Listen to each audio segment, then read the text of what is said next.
Welcome to Vegan Business Talk with Katrina Fox, author of Vegan Ventures, Start and Grow an Ethical Business.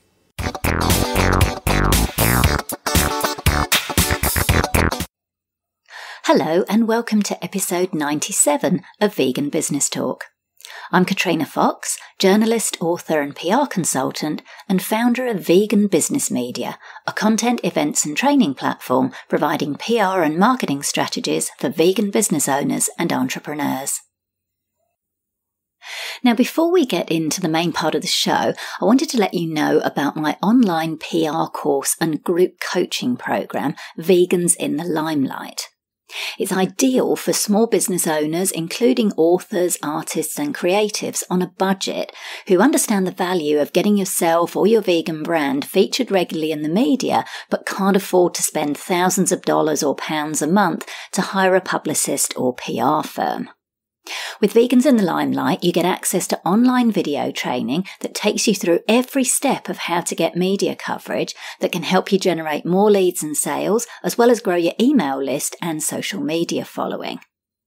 So we cover how PR and social media work in tandem, how to research and target the media without spending a cent, how to find the stories in your vegan brand on a regular basis, how to approach journalists the right way with ideas and stories, that's a really important one, how and when to write a media release, how to create an online media room for your website without spending heaps of time or money, how to respond to journalists' call-outs or queries, which is the easiest and quickest way to get media coverage and free publicity, content marketing and PR, so how to create your own share-worthy stuff and leverage it to the max, writing and content creation tips for opinion pieces, listicles, features and columns, speaking gigs and PR, so how to leverage events to gain media coverage, and interview tips for print, online, radio and TV.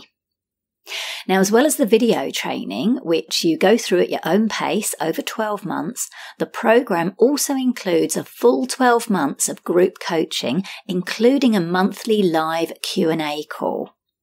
You can also post your questions throughout the year on the learning platform, and you can post your pitches and media releases and get feedback from me before you send them to journalists. So you've basically got me holding your hand, helping you to do your own PR for a full year. It's a great value program. It's way more affordable than similar courses, and it's the only one that's specifically aimed at vegan and plant-based business owners, entrepreneurs, authors, coaches, and creators. Current students have already got media coverage in mainstream and specialist newspapers, magazines, radio and TV shows, as well as blogs and podcasts. So if you'd like to get your vegan brand or yourself featured in the media but don't have the budget to hire a publicist or PR agency, then I highly recommend you check out this program. You get full and immediate access to the materials as soon as you enroll. You can find out all the details by going to veganbusinessmedia.com and clicking on the link for the program Vegans in the Limelight. And there's also a link on the show notes page. And if you have any questions about the program, including whether it's right for you, feel free to email me at katrina@veganbusinessmedia.com. Now for the main part of the show. In this episode, I interview Marla Rose, an award-nominated journalist, columnist and author from creative agency Vegan Street Media in Chicago. Since 1995, Marla has dedicated her life to building vegan culture and community. In addition to writing most of the content and managing social media for the Vegan Street website, including a variety of creative and informative memes that are shared liberally across social media, she's the co-founder of the annual free vegan festival, Chicago Vegan Mania, which is now in its 10th year. For the past several years, she's been writing feature stories for magazines, including Veg News, and her popular blog, Vegan Feminist Agitator. In 2015, Marla and her husband John Beskey, a graphic designer, created Vegan Street Media, a creative agency dedicated to bringing the most effective, professional and unforgettable communications to vegan businesses, services, product lines and non-profits. The agency helps clients with logos, packaging, campaigns, promotions, branding, social media, web development and consulting. Marla is also the author of several books, including the new cookbook and guidebook, Fun, Festive and Fabulous, Vegan Holidays for Everyone. Love that title. It sounds very upbeat. In this episode, Marla talks about how she and her husband turned their skills and passions into a successful business, one of the key mistakes vegan businesses make in regards to treating their customers, the quote from the Grateful Dead that informs her strong personal brand and the importance of finding your voice, how the power of being part of a community has resulted in regular business for Vegan Street Media, the importance of using your personal profile and presence on social media to complement content you share as a brand, why she no longer uses any images in her content that are not created by her agency, and much more. Here's the interview with Marla Rose from Vegan Street Media. Hello, Marla. Thank you so much for joining me. Katrina, this is such a pleasure. I've been a fan of yours for so long, and I was just like absolutely shocked when you asked me if I wanted to be on this show.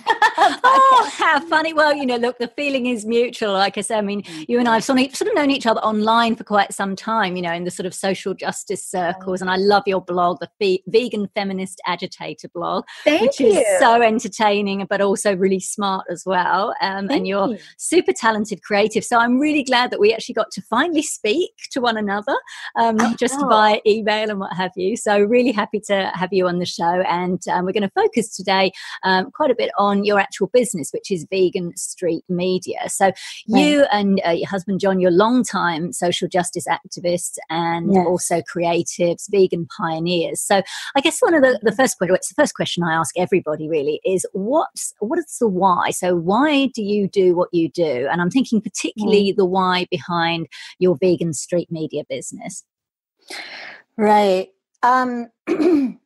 Well, John and I have been vegan since 1995, and I, had been a longtime vegetarian before that, and then, learned about veganism. And then John and I had been together for a couple of years by then, and he knows that when I get something in my head, he's like, okay, got to get with the program then. So I called him on February 1st, 1995 at work and said, hey, John, I think we should go vegan, because I just learned about it.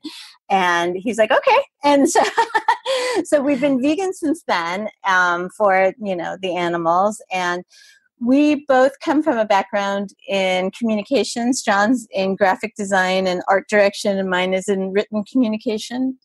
Even though at the time I was working in humane education. So over the years, so we created Vegan Street, which is different from Vegan Street Media. We created Vegan Street in 1998/99 because I loved doing the work I was doing in humane education, but I wanted to work on behalf of all animals. And so we created the original basis for Vegan Street 2.0, which we resurrected in, I think it was like 2010. But anyway, we from like 1998 to 2003 or so, we had, one of the first vegan websites. And then we let it be dormant for a while. And then when we revived Vegan Street 2.0 in 2010, there was this whole new world that, could mainly be characterized, I think, with social media. And I felt like with our backgrounds in graphic design and communications, it really was an important time for us to revive Vegan Street, because I was seeing so many memes and poor. I was just seeing a lot of poorly communicated vegan ideas on social media. Either it was factually wrong or visually like a mess. And so I wanted to bring back Vegan Street. And then, see, it takes John and I a long time to figure stuff out. Finally, in like 2013, we figured, John and I had our separate stuff going on. He had his graphic design business. I have a freelance writing business. And we're like, why don't we do this? 20 some odd years later for vegan businesses. So that's the long and short of it. It's just like, something can be right in front of our eyes and sometimes you don't see it. And finally, around 2013, we figured out we're going to create this entity, this agency kind of,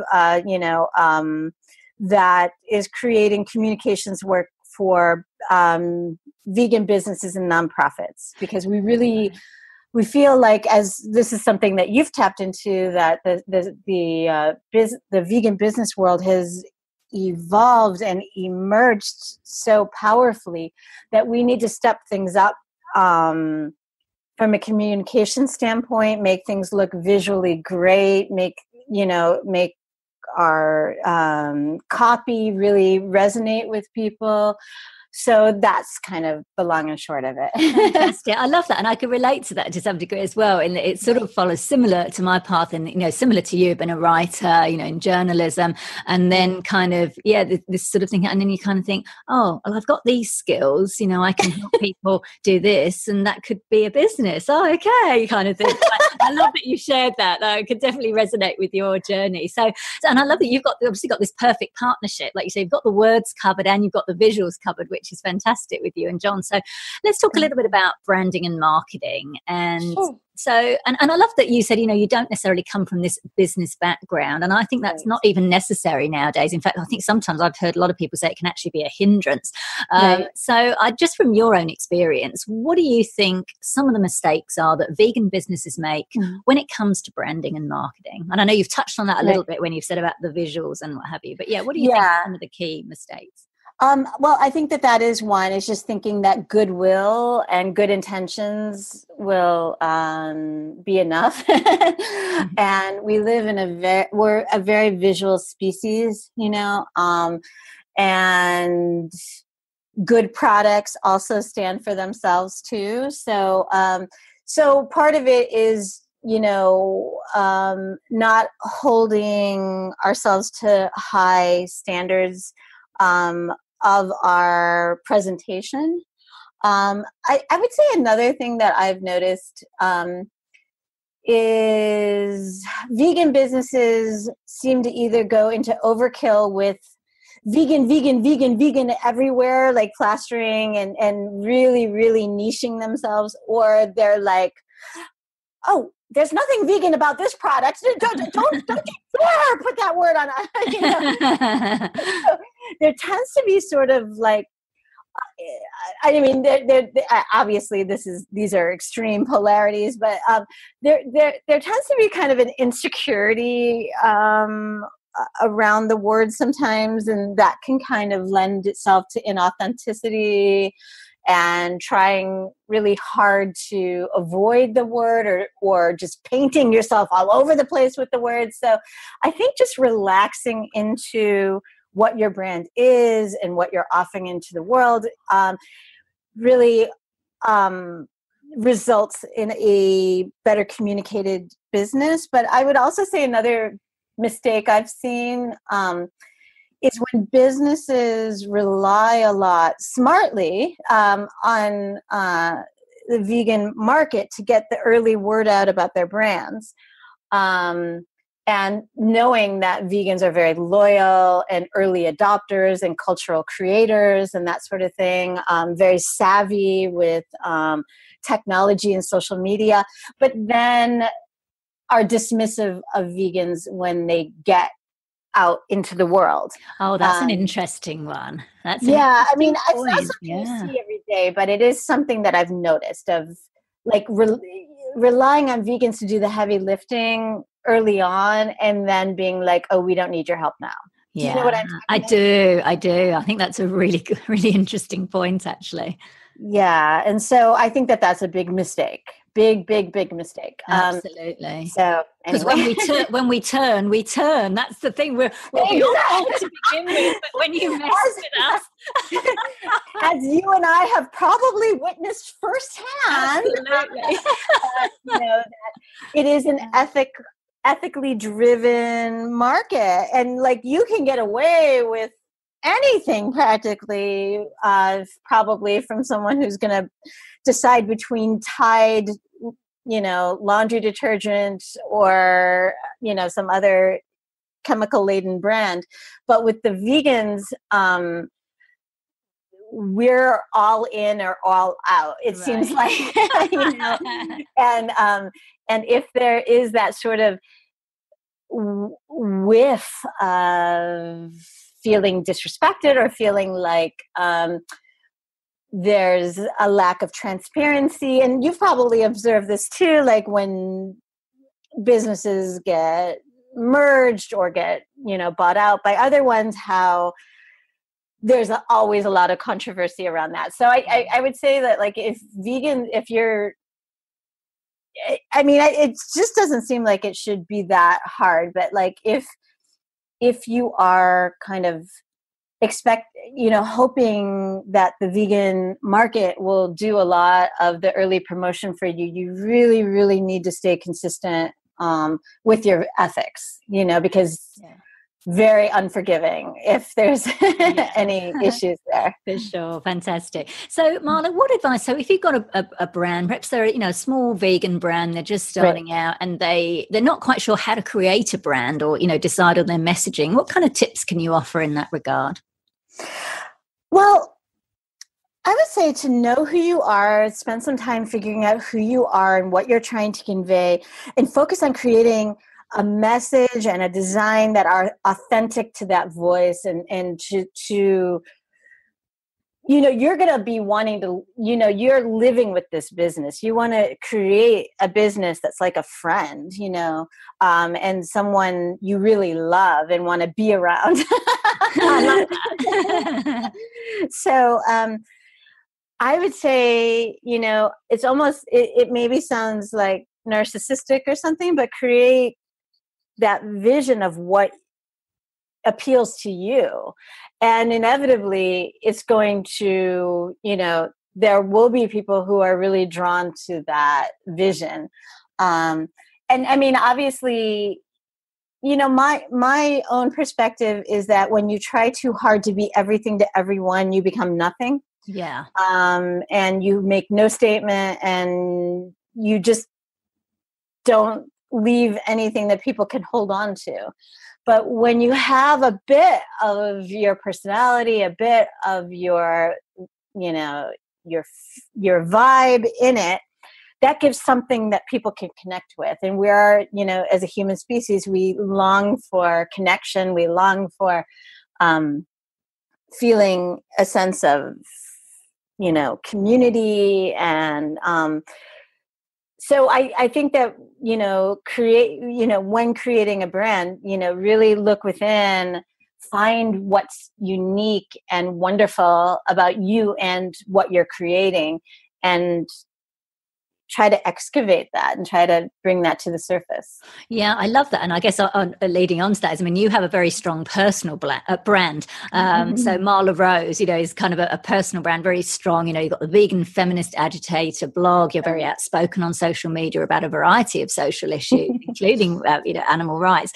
And it's interesting. It's like, I think sometimes people get a bit worried, particularly in the business arena, or how much should I share? I was talking to a young woman actually at a dinner. It was at a sort of whole food plant-based meetup dinner, and this young woman, and she's only 22, and she was saying that she's into science, she's doing a science degree, and she's not sure about how vocal she should be online, around veganism and animal rights, in case that impacts her career. And I suppose that's there's those kind of things as how much do you share kind of thing. But I'm with you on obviously keep it legal and what have you, but basically putting it out, putting a little bit of yourself in, and not being afraid to be all kind of conservative and businesslike, because that's what right. I mean, unless that's what you want to exactly. Yeah. in that case, be authentic to that, Exactly. But yeah, I mean, I think that like if I were,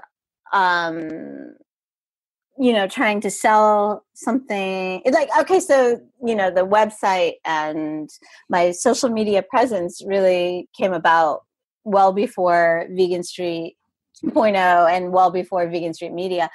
But I really don't think I would have done anything different. I still would have been who I am, on my blog and on my social media presence. But I think people have to find their own comfort level. And at this point, all my opinions, everything is pretty much on the record. So, yes. I'm sure there's like screenshots in a million different places, but of some of the more controversial opinions about things. But I do really think that, a lot of it is really about finding comfort and security with your voice and allowing that voice to emerge. And one of the things that sticks with me always is, I saw this interview once with what's his name, Jerry Garcia from the Grateful Dead. Oh yeah. And it was just a little snippet, and he said, the Grateful Dead is kind of like licorice. Not everyone likes licorice. Some people hate licorice, but the people who really love licorice. And so we're kind of like licorice. Got it. That's a lovely analogy. I like it. It's true. Yeah. Like, it's not a great analogy for me because I hate licorice, but I know what he means. We're like cilantro. And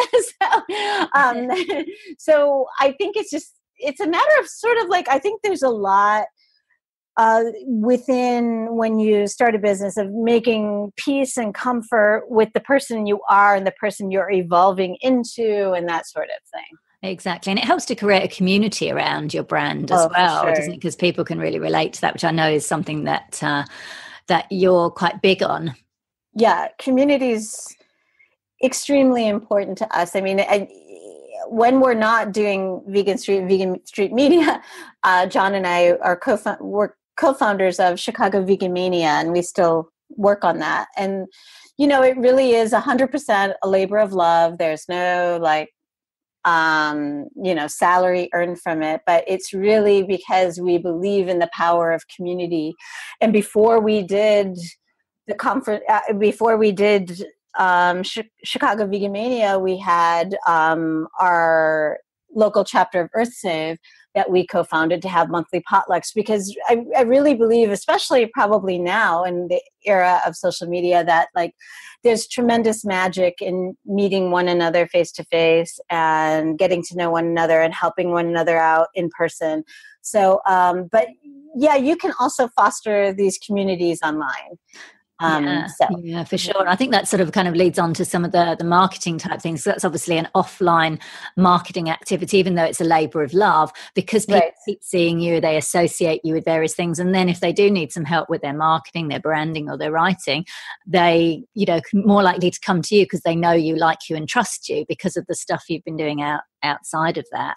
Right. Sure. So in terms of marketing then, so in terms of, I suppose, some of the online marketing, perhaps the digital marketing, everything's changing at the moment. Yes. Facebook keeps changing its algorithm. Just recently, there's a brand new one at the time of this interview. They're now showing more from family and friends. Right. They're penalizing the brands in many ways. Things are constantly changing. So how can businesses keep up, and kind of what are some of the key things they can be doing online that are perhaps evergreen? I probably shouldn't say evergreen, but perhaps things that are just kind of decent long-term strategies, regardless of how much things change. I think that, I think the way that you put that is really good. And I think if anything, this whole kind of disarray, I guess the way to put it is the unreliability of Facebook has reminded us, or at least woken us up to the fact that you can't put all your eggplants in one basket. That I think a lot of brands maybe relied a lot and maybe too heavily and understandably on the free promotion that they were getting via Facebook. So one thing I would recommend is, so just keeping in mind that Facebook is not going to be what it was 10 years ago for businesses. It's just not, unless something major changes. I recommend, and this is something I did just out of accident, is creating a strong social media presence as an individual, so that you can supplement what you share as your business with your individual account. So right. So your personal profile. So exactly. Do you mean like, so Marla Rose shares vegan streets? Right. I mean, they still do kind of, they're smarter than I am. So the overlords at Facebook do, you can tell by how many people interact with the posts. Yeah. You know what I mean? I do. I've noticed that recently. Actually. Yeah. You think you're going to pull a fast one on Facebook, think again. So I would say that's part of it, though, is to create your own presence that people still connect to your business, but your own presence on Facebook. Another thing I would recommend is to be generous with sharing other people's work so that there's that spirit of reciprocation. So, maybe your friend has a great new retreat that she wants to share, or your other friend has this amazing new recipe or whatever it is. Just make yourself someone who is known for sharing great content, and this is just both on your personal page and on your business page, as long as it's, content you really stand behind, So, creating that spirit of reciprocation, I think is a good one. Because it makes people more likely to want to share your work. Right. I think that using images helps stuff to be seen, even just a little picture. It seems like some of these Facebook Live videos help to drive viewership to your page and maybe some followings. And I think we're all really trying to figure out the system, but it's ever changing and it's really stacked against business. But I think the main thing is really to find alternatives that complement what you're also doing on Facebook. Yes. If that makes any sense. And don't be afraid to ask for help. I mean, I know myself, I tag people on posts. I try not to do it too often because it can get obnoxious sometimes. But I'll tag people on posts just to try to draw their attention to it. People who I know share good content. And that's the other thing I would say is, and I don't know if this makes any business sense or not, but to not make your business presence on Facebook all about the sale all the time, but knowing that you share good content. So like if you're just sharing a news item or this or that, and people know that you share interesting content, they'll be more likely to remember to check back with you. You know what I mean? Yeah, absolutely. No, I love that. I think that's really good advice. And I think commenting as well when you've got time on other people's, in groups and stuff. It's like that. I think that advice you give about keeping the personal profile, I'm so glad I did. I know quite a few people just abandoned their personal profile and were like, follow me here on my page. And I get the strategy because obviously you're limited to the amount of friends you've got, but you can now just post publicly so anyone can follow you. I know. I'm glad I kept that. So that's really good advice, keeping that personal profile. Fantastic. What are some of the challenges, or how do they differ if someone's got a product-based business versus a service-based business, if there are any differences? I have to be honest in that this is not necessarily my area of expertise because we have mostly worked with product companies.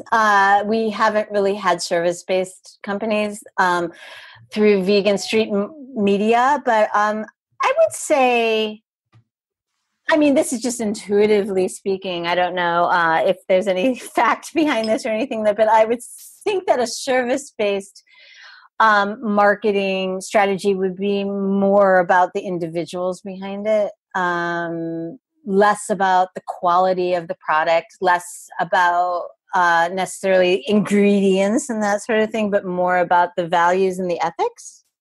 Does that make sense? Yeah. But again, this is not really an area of expertise for me. But I would say, yeah, like a service-based company, you really probably want to bring out the individuals or the individual behind it, you know. Got it. Just want to tap back briefly on the sharing of content. So we talked about, you touched on images and videos. Now, there's a particular strategy that some brands use whereby they download, say, an image or a video that someone else has created, and then they re-upload it on their own channel. So when it gets shared, it shows us that brand kind of sharing it. Now, some of them have become more ethical now, and they'll credit the original source either in the post itself or, you know, at the bottom of a video or somewhere on a picture. What are your thoughts on that strategy? I mean, obviously, if they're taking it and not crediting it, we know that's not cool. That's just stealing someone's work. What are your thoughts on doing it and there's some kind of credit, even though the shares kind of technically going to the brand that's downloaded it? Right. I think this is just an opinion. It's not like any kind of like final word on anything. I think if somebody shares somebody's work and the credit is not removed, I personally, just speaking personally, do not have a problem with that. Now, on the other hand, okay, so this kind of, I try to organize my thoughts here. John and I, you know, we create a lot of visual content, and we've definitely had intellectual property theft happen where, you know, people take our name off of it and share it as their own. There is almost kind of like this Wild West mentality out there sometimes where an attitude of there are no borders, there are no names, there is no ownership. You know what I mean? Yeah. And I think that drives some of that. And I'm not okay with that. And I understand that that's not your question, but to me, like removing somebody's name from their work is so inappropriate and so wrong. And like, it'd be like me going into somebody's work office and taking, you know, their names off their, you know, their work and presenting it as my own. Like, I don't understand. And this speaks to a larger problem within, you know, in the internet and people in the arts. I think a lot of times people think that, hey, your work is my work, and like they really devalue creative work. And I don't, you know, like I wouldn't go into a dentist's office and expect free stuff. You know what I mean? Yeah, absolutely. Artists creating stuff. Often it is kind of considered, oh, hey, you just do it for the love anyway, so why not just, but okay, so we've also been on the wrong end of this unintentionally. One example is we created a meme maybe a year or two ago of, you know, different Christmas cookies that are vegan, and it you know, listed all these different recipes with Christmas cookies with the name of the blog and the original photo and the link to the recipe page and all that. And there was at least one person who was really upset that we used her copyrighted image without permission, and we just didn't realize that was a thing, like, because we had attributed it to this person. Right. And also perhaps we came in with our own bias of, hey, if you want to share my stuff, that's great, just don't take my name off of it. Yeah. But there are people who have very, very different attitudes about it, so we tend to now we don't use any image that we haven't created unless we alter it to become a new image. Do you know what I'm saying? Yeah. So John's very good at Photoshop. I can imagine. Yeah. Now that's good advice actually, because it is a bit of a kind of Wild West out there, and it's kind of like, what rules apply? Do these rules apply? Something happened recently. Someone posted one of my Forbes articles, but they put it on their own website without the whole thing, headline and everything, without my name in it. I didn't even know about it. Someone alerted it to me, and they commented on it, and then another place did it, and then I contacted them, and they said, oh, sorry, we didn't mean to steal your work. So, but, we have put a link to where your article is, and we're using these automated software called, I think one of them was Feedly, one of them was something else. So I think that's the kind of whole other thing that we're going to see happening where brands are kind of looking for quick ways to share content on their website, but don't want to do the work that you and I do to actually create. Right. So no, I have definitely seen that kind of thing before, and I've seen it with my own work where it's just literally been copied and pasted into a new. And it's like, oh, so I think we've got to educate people. I mean, if they're doing it kind of ignorantly, then obviously educate them. And and I think, like what you're saying, I think sometimes it's not ill intention. Just like John and I didn't, have a poor intention. We thought it would be helpful that we're directing all these eyes to these blogs and recipes and stuff, but there was definitely at least one person who didn't appreciate it. Right. And I think the kind of golden rule is, if wherever possible, like try to get permission at least. Get permission. And so now, like, because that's too much of a hassle for us, because this is free content we're creating, we just don't even we don't mess with it anymore. Got it. So now, approximately, with your clients with Vegan Street Media, I mean, approximately what percentage of your clients seek you out because you're vegan compared to non-vegans who just love the work that you do? And I know that's very anecdotal. Well, we have we won't work with any product that has animal ingredients. So everyone is technically vegan, but I would say, quite a few of our current clients are ones that we had even before Vegan Street Media. But like, I would say about 80% of our clients seek us out because we're vegan. Yeah. Got it. So, and I guess with it in your business name as well, because we've already touched on how much we should use it. And when it's in your name, people kind of get that. Although it's interesting, sometimes on LinkedIn, I get the most bizarre requests to connect from, people in a meat industry, or, have got a company that's, pharmaceutical, big pharmaceutical. And I'm like, interesting. Why do you want to connect with you? And sometimes I'll just send them a polite message. They're just curious, I had someone who was like the head of paleo something in Australia request to connect, and I sent them a message saying, just curious, why would you like to connect? And I never heard back. And it very clearly says, vegan PR, vegan. And I'm like, okay. Interesting. It is. So tell us about what some of the benefits of working with an agency like yourself. So what kind of things can you offer people, particularly those who are maybe, they perhaps don't have the kind of big budgets that some of these companies have? Yeah, believe it or not, those are usually the ones we attract. Believe it or not. So we are longtime vegans. So we really understand the market, and we have a lot of connections within the vegan world. And also we really understand what products are out there. We understand the quote unquote competitors. And so that's part of it. We're not just like fly by night. Oh, we're vegan. We've been vegan a long, long time. And we've also been in communications for a long time. So I've been writing for most of my adult life. John has been a designer since his 20s. And so we both also have, and I feel like because we're so concentrated in those areas, I also feel like we're getting better all the time, if I may be so bold.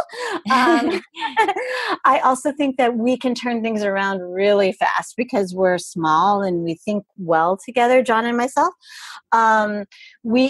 Say we have an idea for a campaign and we're really excited about this idea, but maybe we figure out at some point that it's kind of a dead end, or that there's this other direction that is a better direction. We can redirect our ship easily. It's not like we have to keep moving forward and hit that iceberg.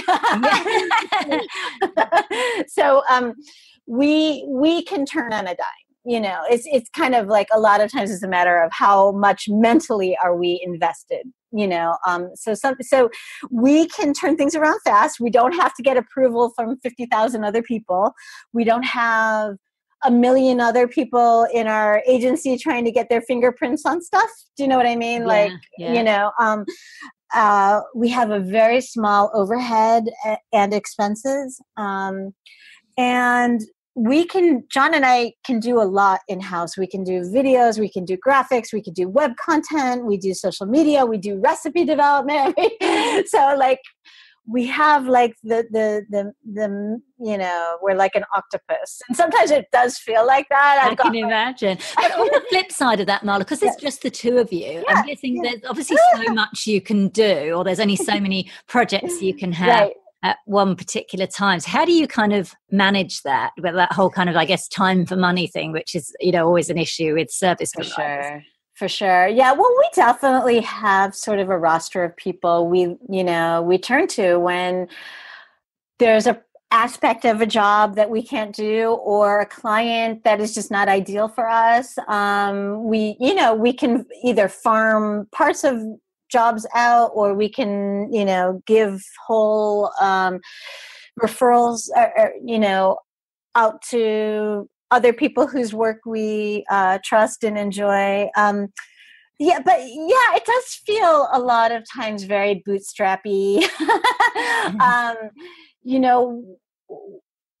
I feel like we can make things look this is something that kind of blows my husband's mind away, because he worked in big advertising before this. And so like doing a campaign for like Kellogg's, or, before he did Vegan Street Media, he, had was on the McDonald's account, believe it or not. This was really? I don't want to say before Vegan Street Media, before the in the 1990s. So just the idea that we can create so much just using our phones and our computer and, maybe some lights, it's pretty remarkable. I would say, it's a lot of work. But it's work that we love and work that we enjoy. And it's certainly better than doing what somebody else wants me to do. This is all work I signed up for. So I think that's one of the things to remind yourself of when you're feeling overloaded and overwhelmed, because you've got, you've got a plate of brownies, like a tray of brownies cooling in your kitchen for a photo shoot, and then you've got a meeting coming up in half an hour, and you've got to clean off the dining room table so that you can shoot the tray of brownies, and your cat keeps trying to jump up on the dining room table. And then where do we put the lights? Where do we put the so it's just we're not the most organized people, but we have learned to put everything back in its place and things like that. We can make things look a lot more. I feel like we create a bigger footprint than we actually have. You know what I mean? Right. Yeah. Fantastic. No, I love that. And it's very good advice. So just finally then, wrapping up, Marla, what's your long-term vision for yourself, Marla Rose, and also the brand Vegan Street Media? My long-term vision for myself. Wow. I like that. Well, okay. So not at all in the business realm, but just I want to be spending more time offline, more time concentrating on things that I love, like reading and writing, and getting back into my background was also in visual arts, so I'd like to get back into printmaking and painting and drawing, and relaxing more, taking more vacations, things like that. If I may guardedly say, before like a lightning bolt comes out and strikes me dead, I'm like looking around the room like terrified. But so I do really feel like, it's become such a cliche at this point, the whole like self-care thing, but I do feel like, I have really spent a lot of the last 6 months to a year concentrating on doing meditation and doing yoga and being aware of my emotions before they, come busting out of me angrily. So I just think more of that, more calm, more pleasure and that kind of thing. But for Vegan Street Media, we want to keep building a strong client base and helping these clients build successful companies that are in alignment with their business and their ethical and creative goals. We don't want to put our vision onto them. We want to kind of help extract that from them. Secondly, this is something I'm really excited about, is we're working on a new aspect of our business, which is in consulting companies and helping them to tap into the vegan revolution, because it's astounding. Can I say that a third time? Astounding. Oh, you can. That's a good word, isn't it? Astounding. It's astounding to me how many businesses, large multi-million-dollar companies, roll out vegan items like the Impossible Burger on non-vegan buns. Or, it's just like, it's shocking to me that there's not been more kind of attention put to that. And the thing is that maybe they're not going just for the vegan market, and that's understandable, but it's a black eye on their product launch when you have 1 million people asking you about why you're, what kind of buns you know what I'm saying?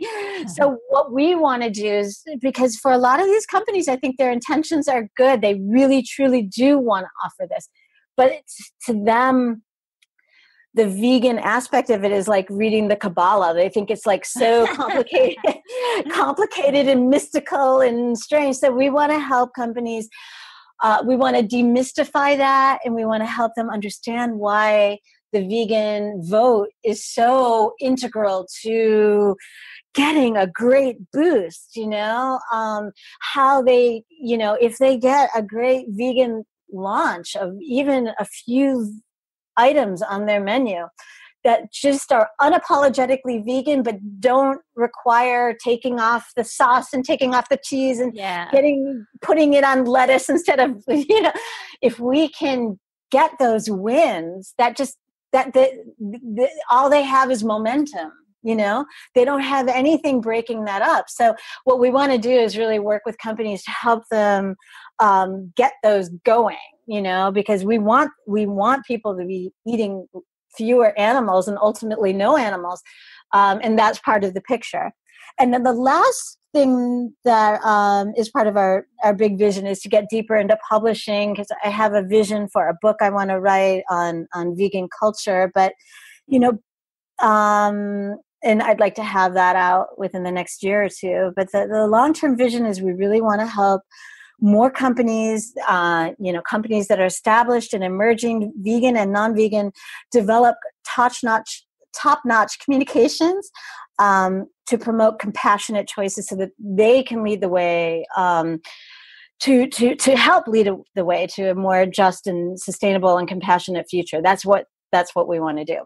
I love that. That's a wonderful way to end on. That's perfect. I love it. I could definitely get down with that. Thank you so much, Marla. You've shared a lot of really useful information there. It's great to kind of get an insight into what you do and how you do it, and some great tips there for vegan entrepreneurs. So it's been a real pleasure having you on the show. Thank you so much for joining me. Thank you, Katrina. And thank you so much for all that you do. You're amazing. So that was Marla Rose from Vegan Street Media. You can find out more at veganstreetmedia.com. And that link is on the show notes page at veganbusinessmedia.com/podcasts and going to episode 97. Now for our vegan business news roundup. The launch of vegan confectionery products is up 140%, according to research firm Mintel, reports FoodBev. The Mintel study shows that between 2013 and 2017, vegan confectionery product launches more than doubled globally. Germany led the way, with vegan new product launches in the sweets category having grown by 252% within those 4 years. Mintel Food and Drink Director of Insight, Marcia Mogilonsky, said, "A shift away from animal products is currently underway. There's been a growth in non-dairy milk chocolate, while in sugar confectionery there's a growing interest in vegetable-based gelatin. Growing awareness of the source of certain ingredients, such as gelatin, in confectionery products is making consumers more conscious in their purchase decisions. Germany is an ideal testing ground for vegan confectionery, as German consumers both like to indulge and are looking for ethical and inclusive products. So this is good news for those of you who make vegan sweet treats, and it's interesting to see Germany, a country renowned for its high consumption of meat, continuing to embrace plant-based alternatives. It just goes to show that change is possible. Dairy conglomerate Danone has invested $30 million in coconut water brand Harmless Harvest. The move continues the company's investment into the plant-based sector after its recent acquisition of Whitewave in April 2017. Harmless Harvest markets fresh organic coconut water. Founded in 2010, it's obtained the Fair for Life Social and Fair Trade certification, which recognises the company's sustainable business practices promoting social, agricultural and environmental progress. Laurent Marcel, Managing Director of Danone Manifesto Ventures, which led the funding round, said, "Harmless Harvest is a unique US brand with a strong consumer base and a great growth potential in the attractive plant-based category." The coconut water brand intends to use the investment to support its growth initiatives by increasing and optimizing sustainable production capacity, raising brand awareness, and expanding distribution to meet growing consumer demand for refrigerated premium coconut water. So just a month into 2018, and we're already continuing to see large mainstream companies continue to take a stake in plant-based brands. And I think this is a trend we'll continue to see, and it'll be interesting to see the results down the track. Finally, Vancouver has got its first all-vegan cheese store, reports Veg News. Canadian brand Blue Heron Creamery will open later this month, that's February 2018 if you're listening in the future, next to vegan and gluten-free restaurant Friendly Snack Bar. Chef Karen McCarthy, author of The Art of Plant-Based Cheesemaking, told Veg News, "One of the main goals for us with the shop is to obviously have a place to sell cheese, but also to engage those who may not be vegan or who may be interested or curious about vegan plant-based cheese and cheese making." McCarthy and her business partner Colin Medhurst will host an opening celebration called Blue Valentine on the 15th of February, featuring products from other plant-based companies such as Say Hello Sweets, Am I Vegan Treats, and Biota Fermentation. Products at the opening will include Cumulus, a tangy coconut milk-based cheese in several flavours, including fig, herb and garlic, and peppercorn with preserved Meyer lemon, Smoke and Spice, a young and aged Gouda, Forest, an earthy smoked cheese infused with truffle and chaga, and Cormorant, an ashed, lightly salted cheese. Wow, that sounds yummy! McCarthy has researched cheesemaking methodology since 2013 and will use this knowledge to inform the new offerings at the creamery. So this is fantastic. The dairy-free product market is one that's growing rapidly, and I expect we'll see more dedicated vegan cheese stores like this and the one in Brooklyn, New York, Riverdale. When you think about the huge number of dairy cheeses that are available, there's certainly scope for a lot more vegan alternatives. So that's it for this episode of Vegan Business Talk. Thank you so much for tuning in. If you enjoyed the show, I'd really appreciate it if you gave it a review and rating on iTunes or any other platform you're listening on. Finally, I encourage you to head over to veganbusinessmedia.com, where you can find more free resources as well as details of how we can work together to help you grow your vegan business. I'm Katrina Fox, author of Vegan Ventures, Start and Grow an Ethical Business. and I look forward to catching up with you in the next episode of Vegan Business Talk. Bye for now.